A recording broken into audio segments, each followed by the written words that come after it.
Welcome back to our channel BKC. Radhe Radhe guys, स्वागत है आपका एक और बार हमारे चैनल पे। तो जैसा कि आपने पिछले वीडियो में देखा होगा कि मैंने एलिजिबिलिटी क्राइटेरिया पूरी तरह से एक्सप्लेन कर दिया था और लॉगिन आईडी और पासवर्ड भी कैसे जनरेट करना है उसका लिंक नीचे डिस्क्रिप्शन में है। आप वहाँ से एक बार चेकआउट करके ही इस वीडियो पे आए। उसके बाद इस वीडियो में आपको फर्दर काउंसलिंग में जेसीईसीबी का कैसे एप्लीकेशन फॉर्म फिलअप होता है ब्रीफली और बहुत अच्छे से डिस्कस किया हुआ है, तो हम लोग उसको जानेंगे। और कोई भी क्वेरी हो कमेंट सेक्शन में आप आराम से हमसे पूछिए, पर्सनल डीएम करिए, सारा क्वेरी का रिप्लाई दिया जाएगा। So guys, without any further delay, let's start the video and my friend will explain the whole process to you. Let's move on to the laptop screen. रुको जरा, सब्र करो। जैसे कि आप लोग हमारे प्रीवियस वीडियो में देख चुके हैं कि कैसे हम लोग जेसीईसीबी झारखंड का काउंसलिंग का रजिस्ट्रेशन कंप्लीट पूरा कर सकते हैं। तो वहाँ से आगे का प्रोसेस हम इस वीडियो में आपको बताने जा रहे हैं, जिसमें कि हम लोग सबसे पहले जेसीईसीबी झारखंड का जो वेबसाइट है उस पर आ जाएंगे और वेबसाइट पर आने के बाद जो सबसे पहला लिंक है उस पर क्लिक करेंगे। उस पर क्लिक करने के बाद हम लोग के पास ये वाला पेज खुल के आएगा। इस पेज पे हम लोग click here for online application submission JCECB 25 पे क्लिक करेंगे। जैसे ही हम लोग इस पर क्लिक करेंगे हम लोग के पास नया टैब खुल के आएगा, जिसमें हम लोग से साइन इन के लिए आईडी, पासवर्ड और कैप्चा कोड डालने के लिए बोला जाएगा। जैसे हम लोग ये तीनों फिल करते हैं हम लोग साइन इन पे क्लिक करेंगे। जैसे ही हम लोग साइन इन पे क्लिक करेंगे हम लोग के पास नया टैब खुल के आ जाएगा और नया टैब में हम लोग को proceed to fill the application form करके एक ऑप्शन आएगा, जिस पे हम लोग को क्लिक करना है। जैसे ही हम लोग इस पर क्लिक करेंगे तो हम लोग के पास नया पेज खुल के आएगा, जिसमें कि हम लोग पर्सनल डिटेल्स, सबसे पहले पर्सनल डिटेल्स फिल करने के लिए आएगा, जिसमें हम लोग कोर्स अप्लाइंग फॉर पूछेगा तो इंजीनियरिंग रेगुलर एंट्री भरेंगे। उसके बाद कैंडिडेट नेम पूछेगा, जिसमें आपको अपना नाम भरना है। आप यहाँ पे फादर्स नेम पूछेगा, उसमें फादर्स नेम पूछना है। जब मदर्स नेम पूछेगा उसमें आपको मदर्स नेम भरना है। जेंडर पूछेगा उसमें आपको जेंडर भरना है। और यहाँ जो आपसे डेट ऑफ बर्थ पूछेगा तो डेट ऑफ बर्थ भरना है।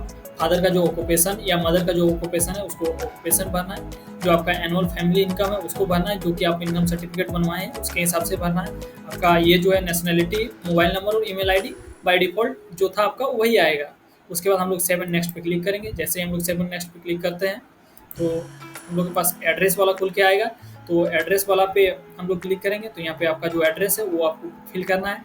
आप एड्रेस जैसे ही फिल करते हैं तो आपके पास अगर परमानेंट और प्रेजेंट एड्रेस दोनों अगर आपका सेम है तो यस कीजिएगा, और अगर दोनों सेम नहीं है तो नो पे क्लिक कीजिएगा। जैसे ही आप नो पे क्लिक कीजिएगा इस पे आपको 2 एड्रेस भरने का ऑप्शन आएगा। एक आपका कोरोस्पोंडेंस एड्रेस और एक परमानेंट एड्रेस, जहाँ पे आप अभी रह रहे हैं और जहाँ आपका परमानेंट है उसको वो दोनों भरना है। और अगर जैसे कि मेरा दोनों सेम है तो हम यस पे क्लिक करेंगे और हम इससे आगे के लिए प्रोसीड करेंगे। जैसे हम लोग आगे के लिए प्रोसीड करेंगे तो हम लोग के पास जो है वो रिजर्वेशन डिटेल्स आएगा। रिजर्वेशन डिटेल्स में हम लोग इस पे हम लोग को 2 ऑप्शन देखने को मिलेगा, लोकल रेसिडेंस ऑफ झारखंड और एक परमानेंट रेसिडेंस ऑफ झारखंड। अगर आप लोग के पास कास्ट सर्टिफिकेट वगैरह है तो आप यहाँ पे permanent residence of Jharkhand click कीजिएगा और यहाँ पे आपको जनरल, एसटी, एससी, ओबीसी आप जो भी कास्ट है उस पर आप क्लिक कीजिएगा। जैसे आप इस पर क्लिक करते हैं उसके बाद आपसे यहाँ पे 3 ऑप्शन देखने को मिलेगा कि आप कुछ डिसेबल है तो नो कीजिएगा। आपका कोई अगर सर्विस में डिफेंस वगैरह में है तो आप यस भी कर सकते हैं, मेरा नहीं है तो हम नो कर रहे हैं। आप टीएफडब्ल्यू सीट लेना चाहते हैं तो आप यस कीजिएगा और नहीं चाहते तो नो कीजिएगा। ये हम तो बोलेंगे कि आप टीएफडब्ल्यू को यस कर लीजिएगा, क्योंकि इससे आपको जो है कॉलेज फी में कुछ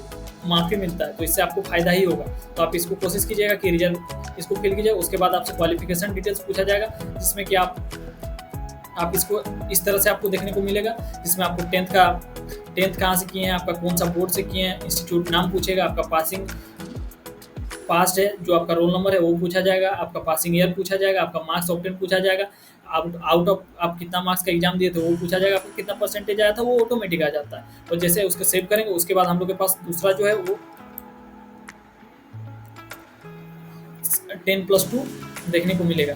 जो 10+2 का डिटेल्स है वो देखने को मिलेगा। तो हम लोग यहाँ पे 10+2 का डिटेल्स भरेंगे। तो 10+2 जैसे कि आप कौन सा बोर्ड से किए हैं वो फिल करना है, फिर आपका इंस्टीट्यूशन नेम क्या है वो भरना है, फिर पास आप स्टेटस पूछेगा आपसे कि आप एपियरिंग में है कि आप पास्ट में है, तो आपका जो है वो भरना है। आपका रोल नंबर क्या है, अगर आप एपियरिंग में होंगे तो आपसे ये सारा डिटेल नहीं पूछा जाएगा। पासिंग ईयर और ऑब्टेन मार्क्स ये वगैरह जो है ये सब नहीं पूछा जाएगा।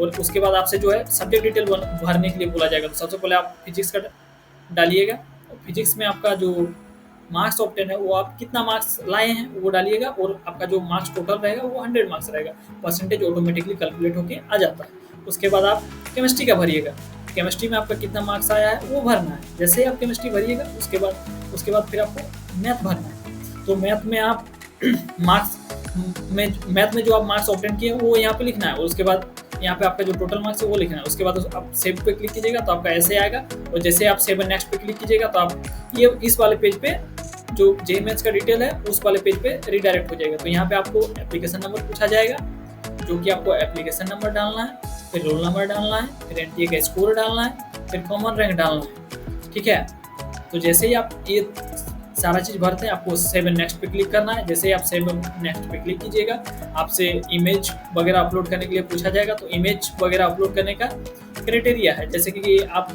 जो फोटोग्राफ है वो आप 10 से 100 KB के बीच में अपलोड कर सकते हैं।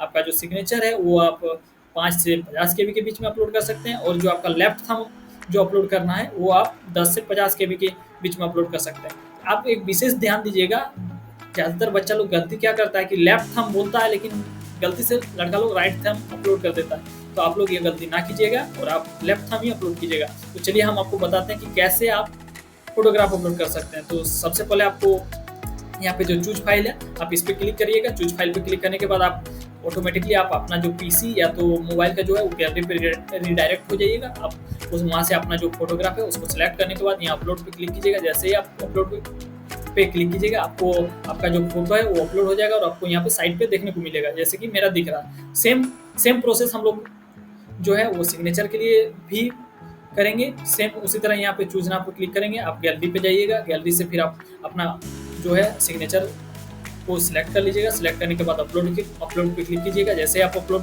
पे क्लिक कर दीजिएगा, अपलोड के जस्ट बाद आपको आपका सिग्नेचर यहाँ पे देखने को मिलेगा।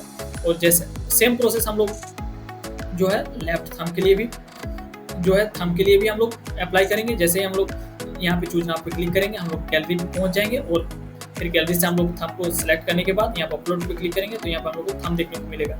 उसके बाद हम लोग सेव एंड नेक्स्ट पे क्लिक करेंगे। जैसे ही हम लोग सेव एंड नेक्स्ट पे क्लिक करेंगे हम लोग को यहाँ पे जो है अदर डॉक्यूमेंट्स पूछा जाएगा, जो कि हम लोग के लिए है जेईई मेंस का स्कोर कार्ड। यहाँ पे एक आपको अपलोड का ऑप्शन देखने को मिलेगा। आप यहाँ पे जैसे क्लिक कीजिएगा आपको जो है वो जो जेईई मेंस का स्कोर कार्ड जो है वो आपको PDF फॉर्मेट में अपलोड करना है, जो कि मिनिमम तो कोई ऐसा बाउंड्री नहीं है कि आपको मिनिमम इतना में ही करना है, लेकिन मैक्सिमम का आपके पास कंडीशन है जो कि आपको 1 MB में ही आपको PDF अपलोड करना है। जैसे आप यहाँ पे 1 MB में कीजिएगा, अपलोड पे क्लिक कीजिएगा। आपको यहाँ से अगर आप देखना चाहते हैं तो यहाँ पे क्लिक करके आप देख भी सकते हैं, और उसके बाद फिर सेव एंड नेक्स्ट पे क्लिक कीजिएगा तो आपके पास सीधा आप जो है पेमेंट वाले ऑप्शन पे पहुंच जाइएगा। पेमेंट पे क्लिक करने के बाद यहाँ पे जो पेमेंट वाले जो पेज है उस पे आ जाइएगा। पेमेंट वाले पेज पे आने के बाद प्रोसेस टू पेमेंट पे आप क्लिक कीजिएगा। जैसे ही आप प्रोसेस टू पेमेंट पे क्लिक कीजिएगा आपके पास पेमेंट वाला ऑप्शन दिखेगा। तो जैसे ही आप यहाँ पे आइएगा यहाँ पे ढेर सारा आपको पेमेंट वाला ऑप्शन दिखेगा, जिसमें आप नेट बैंकिंग,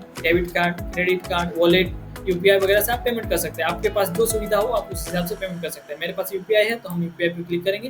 UPI पे क्लिक करने के बाद हम लोग यहाँ पे अपना UPI ID डालेंगे। UPI ID डालने के बाद हम लोग यहाँ पे पे नाउ पे क्लिक करेंगे, और पे नाउ पे क्लिक करने के बाद जैसे ही आप अपना पेमेंट सक्सेसफुल करते हैं आपका जो रजिस्ट्रेशन प्रोसेस है वो कंप्लीट हो जाएगा। और रजिस्ट्रेशन प्रोसेस कंप्लीट होने के बाद आपको एक PDF मिलेगा, जिसको आप डाउनलोड करके आप अपने फ़ोन में सेव करके रख लीजिएगा, जो कि आपको फ्यूचर में काम देगा, या आप कुछ भी कर सकते हैं उसके साथ। और तो हम लोग का वीडियो यहीं पे समाप्त होता है।